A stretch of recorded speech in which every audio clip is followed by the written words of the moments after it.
Менің есімім Жұмагүл, Ақтөбе облысынан келдім. Осы 4 ақпаннан бастап осы Ақсәуле клиникасына келіп емделуге келдім. 2 аяқтан қатты жүре алмай келдім. Мен қабылдаған дәрігер Шұбар Базарбекқызы. Сосын Әсел ханым, невропатолог. Екеуінің емін қабылдап, осында жатқаныма 10 күн болды. Өте жақсы. Клиниканың өте ұнағаны, дәрігерлері өте мейірімді. Оның ішінде медбрат, медсестралар өте адамның жанын түсінетін қыздар, балдар бәрі де.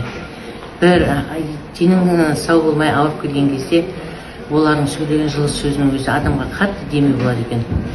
Оның ішінде емдер, неше түрлі аппараттар бар, неше түрлі емдер бар. Дәрігерлер өздері жиі қарап, қайта тексеріп, қандай емнен алғаннан кейін қандай жағдайының қандай болғандығын сұрап, өте жіті қадағалап, өте тексереді екен.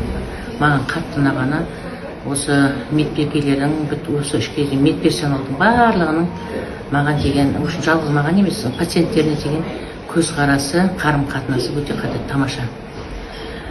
Алған өте қатты аяқтан жүре алмай келгенмін ғой. Қазір шүкір Аллаға, өзімде өте қатты жақсы жеңілдіктер бар. Өзім бәлен жылғы ауруым ғой, енді ол момент жазылып кетті деп айта алмаймын. Бірағында өте қатты жеңілдіктер бар, өте тамаша, қатты ұнады. Көптен көп рахмет айтамын бүкіл медперсоналға.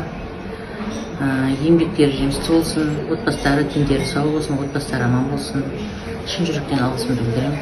Көптен көп рахмет баршаңызға.